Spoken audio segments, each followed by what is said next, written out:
달려 돌아가신 그 시간은 참으로 빛이 어둠에 삼킨 시간입니다. 생명이 사망에 삼키어진 된 시간이고 절망이 소망을 삼켜버린 시간입니다. 제6시로부터 온 땅에 어둠이 임하여 제9시까지 계속했다라고 성경은 말씀하고 있습니다. 곧 금요일 날 정오부터 오후 3시까지 온 땅에 어두움이 임했다는 것입니다. 이 어두움은 그저 구름이 해를 가려서 어둑어둑한 어둠이 아닙니다.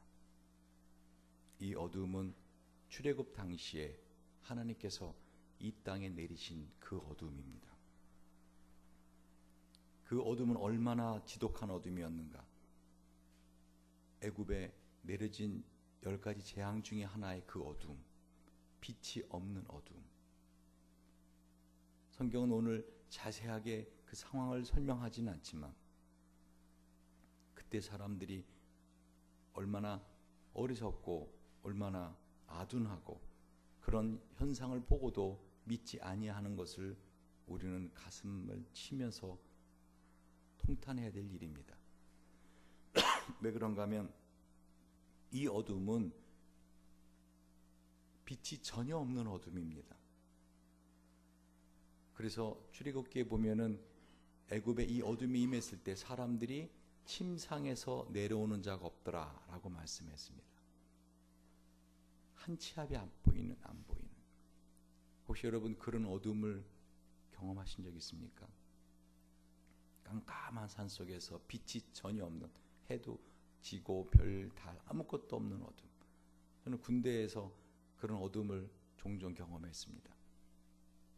그야말로 손을 갖다 대는데 손이 안 보입니다. 바로 앞에까지 갖다 댔는데도 손이 보이지 않습니다. 사람이 바로 옆에 있는데도 전혀 보이지 않는 그냥 어둠 그 자체. 그런 어둠인 것입니다. 그런데도 사람들은 십자가 예수를 믿지 않습니다. 하기는 예수님이 동산에서 잡히실 때 베드로가 말고라고 하는 하인의 귀를 잘랐습니다. 칼로 내리쳤지요. 귀가 떨어졌습니다. 피가 나왔을 것이고요. 근데 예수님이 그 떨어진 귀를 어떻게 하셨죠? 다시 그 사람 귀에다 붙였습니다. 그랬더니 귀가 붙었습니다. 여러분 같으면 어떻게 하겠습니까? 이 놀라운 일을 본 사람들은 그 자리에 무릎을 꿇어야 되는 거 아닙니까? 우리가 지금 무슨 짓을 하고 있는가? 당신은 진정 하나님의 아들이십니다 하며 무릎을 꿇어야 되는 거 아닙니까? 그러나 그의 귀가 붙었음에도 불구하고 그 사람들은 예수를 잡고 포박하고 끌고 두들겨 패며 갔다는 것입니다. 이것이 인생입니다. 참 아둔하고 완악하고 강팍하고 그 어두움이 이와 같이 제9시까지 계속하더니 46절에 제9시쯤 예수께서 크게 소리질러 가라사대 엘리 엘리 라마 사박다니 하시니는 곧 나의 하나님 나의 하나님 어찌하여 나를 버리셨나이까 하는 뜻이라. 재미난 것은요, 이 예수님의 이 말씀을 사람들이 오해를 했다는 것입니다. 예수님께 지금 시편 22편에 있는 그 말씀, 나의 하나님 나의 하나님 어찌하여 나를 버리셨나이까. 곧 마태복음 1장 21절을 보시면 알겠지만 자기 백성을 저희 죄에서 구원하시기 위해서 당신 자신의 몸을 이와 같이 제물로 드리는 그 순간입니다. 그러므로 하나님은 이 순간에 모세가 뱀을 든 것처럼 죄의 쇳덩어리, 뱀이 된 겁니다. 그것이 주님은 너무 고통스러웠던 것입니다. 그래서 이와 같이 절규하셨는데 예수님이 하신 이 엘리 엘리 라마 사박다니, 여러분 사람들은요 자기가 어떤 생각을 갖고 있잖아요. 그럼 상대방이 분명히 이렇게 큰 소리로 말을 해도 들리지 않습니다. 외국어로 말씀하신 것도 아니고 그때 당시 사람들이 쓰던 보편적인 말씀으로 하셨음에도 불구하고 사람들은 뭐라고 말합니까? 47절 중에 거기 섰던 자 중 어떤 이 듣고 가되 이 사람이 엘리야를 부른다. 48절에 보니까 그 중에 한 사람이 또 달려가서 해용을 가지고 흰 포도주를 먹게 하여 갈대에 깨어 마시고는 49절에 그 남은 사람들이 뭐라고 해? 남은 사람 다 가만두어라. 엘리야가 와서 저를 구원하나 보자. 예수님 분명히 엘리 엘리라고 했습니다. 엘라이 엘라이, 나의 하나님 나의 하나님. 엘리야가 아니라. 그런데 이들은 엘리야를 부른다고 오해했다는 것입니다. 왜 이 사람들이 엘리야를 부른다고 예수님이 소리낸다고 생각을 했을까요?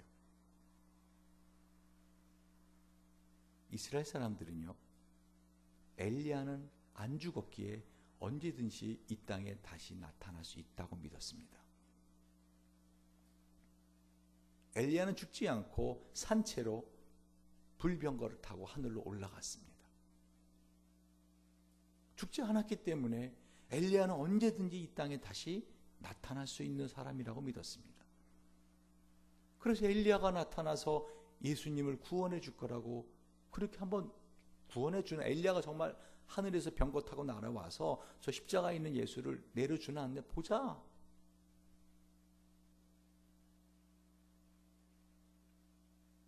여러분, 저는 오늘 본문의 이 말씀을 보면서 참 우리가 이와 같은 사람들하고 다를 게 뭔가 하는 생각을 갖게 됩니다.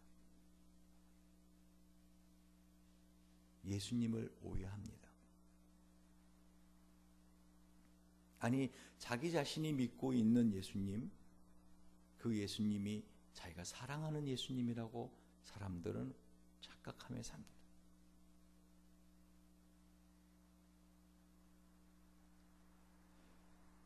참으로 40일도 아니고 20일도 아니고 겨우 5일 새벽기도 하자고,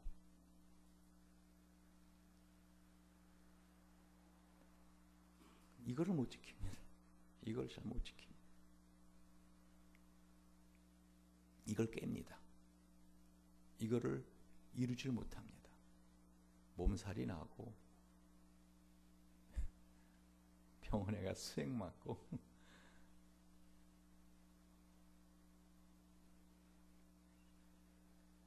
제가 안타까워하는 것은 과연 우리의 사랑하는 사랑이, 주님을 향한 사랑이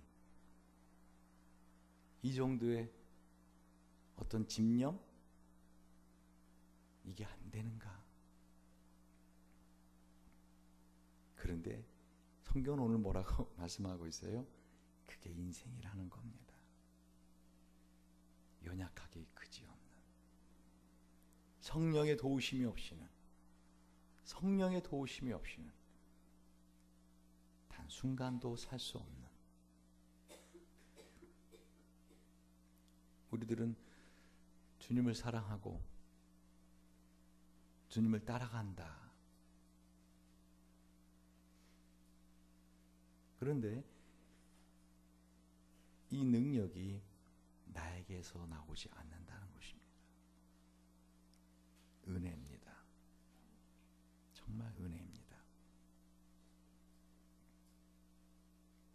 여러분, 우리가 이 땅에 살면서 누리는 이 은혜 거저 주어진 거 아닙니다. 예수님의 이름으로 기도합니다 라고 하면은 죄가 용서되지요. 이것 대가가 보상된, 대가가 지불된 은혜입니다. 오늘 주님은 하나님을 부를 때 엘리 엘리라고 부르고 있습니다.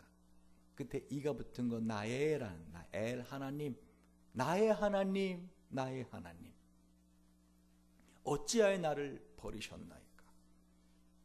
여러분, 호칭이 엄청나게 중요한 거 아십니까? 아무에게나 아버지라고 하지 않습니다. 그죠? 제가 아는 목사님 중에 한 분은, 아주 친한 목사님 분은 어렸을 때 아버지가 없어서 이웃집에 사는 친구 아버지에게 아버지 했다가 형제들한테 두들겨 맞았답니다. 특히 큰 누나가 쇠 연탄 부직갱이로 얼마나 어린애를 두들겨 팼는지 모른답니다. 그 사람이 어떻게 네 아버지냐고. 여러분, 호칭은 참 중요합니다. 우리 지금 이 땅에 사시면서 단 한 번도 하나님을 하나님이라고 부른 적이 없습니다. 항상 뭐라고 불렀죠? 파테르, 아버지. 또는 뭐예요? 아빠. 아바라는 것은 무슨 뜻이에요? 우리말로 아빠란 뜻이에요. 아버지라는 말은 좀 어른이 된 아이들이 쓰는 말이고 성인이 된 말이고, 아빠는 뭐예요? 아가들, 아빠라고 똑같은 말이에요. 아빠. 여러분, 이 아버지, 엄마는 아가들이 낼 수 있는 쉬운 어휘 중에 하나입니다. 그래서 여러 나라 언어들이 다 비슷비슷합니다. 영어로도 엄마를 뭐라 그러죠? mom. 비슷하지 않습니까? 엄마, mom, 아빠, 아버지. 잘 보세요. 예수님은요, 저를 보셔야 돼요. 이 예수님은 하나님을 항상 부를 때 어떻게 불렀어요? 아빠, 아버지. 그때 당시에만 해도 구약은 말할 것도 없고 예수님의 제자들도 하나님을 감히 아버지라고 부르지 못했습니다. 예수님의 제자들도 하나님 뭐라고 불러요? 하나님, 나의 하나님. 그 이름도 함부로 부를 수 없어서 아도나이, 나의 주님이라고 불렀습니다. 그런데 시소처럼 예수님이 하나님을 아빠, 아버지라 부르던 그 예수님이 감히 하나님을 아버지라 부르지 못하고, 왜요? 당신이 십자가에 진 그 인류의 죄 때문에 나의 하나님, 나의 하나님 할 때 우리가 감히 하나님을 아빠, 아버지라고 부를 수 있게 되었다는 것입니다. 우리가 하나님을 아버지라고 부를 수 있게 된 것은 그냥 주어진 것이 아니라는 것입니다. 아무에게나 아버지라고 합니까? 우리는 어마어마한 우리 예수 그리스도의 십자가 희생의 대가를 누리고 삽니다. 우리는 하나님을 아버지라 부릅니다. 예수님이 이 나의 하나님, 나의 하나님이라고 하는 이것이 얼마나 고통스러운 거였는지, 예수님은 태어나면서부터 십자가에 돌아가시기 전까지 당신이 십자가에 죽어야 될 존재라는 걸 명확히 알고 계셨습니다. 그런데 마지막 겟세마네 동산에서 뭐라고 기도하십니까? 이 땀이 피가 되도록 간절히 기도하시는 기도가 뭐죠? 가능하면 이 잔을 내게서 분리시옵소서.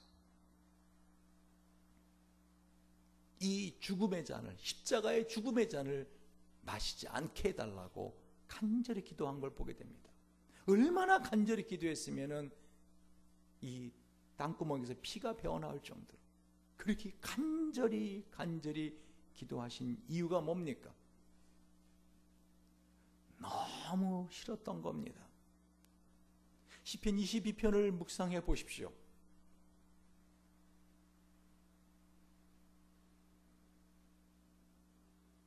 예수님은 태어나면서부터 하나님만을 절대적으로 의존하고 사신 분이십니다. 십자가의 죽음의 그 고통은 견딜만 하십니다. 각오하신 죽음입니다. 그 몸을 갖다가 못에 박히고 몸에 있는 피가 다 빠지는 순간까지 갈증이 나는 그 고통은 각오하신 고통입니다. 제자들이 다 버리는 그 외로움과 그 배신감 각오하셨습니다. 그러나 단 순간도 예수님은 생각하고 싶지도 않은 것이 하나님에게 버림받는 겁니다. 하나님에게 버림받는 겁니다. 그래서 그렇게 몸부림치시며 그 잔을 마시지 않게 해달라고 몸부림을 치신 겁니다. 그러나 마지막 순간에 나의 하나님 어찌하여 나를 버리셨나이까.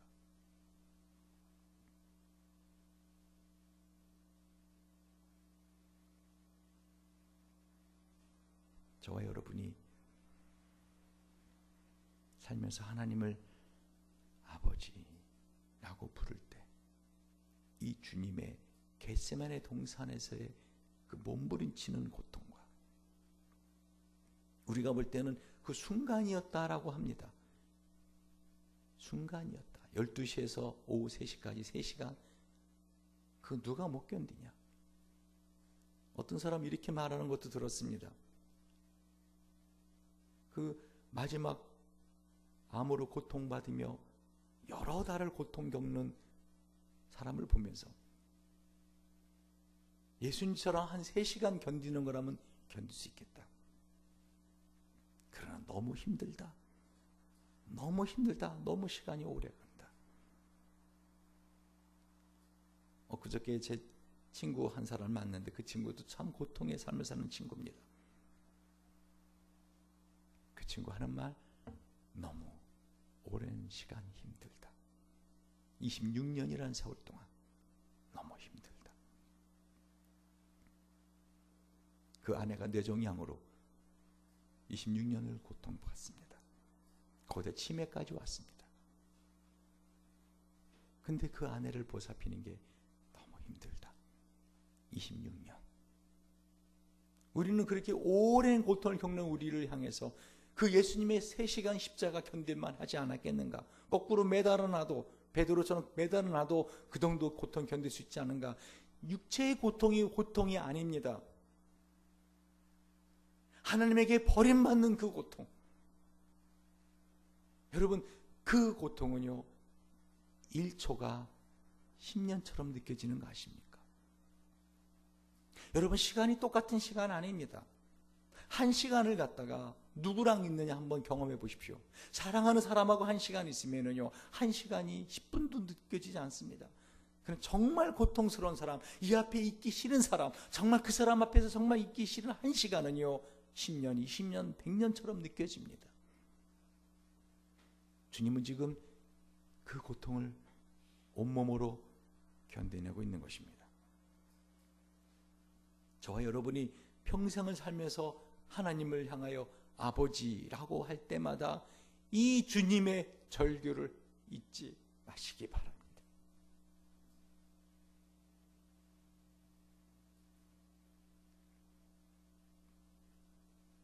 기도하시겠습니다.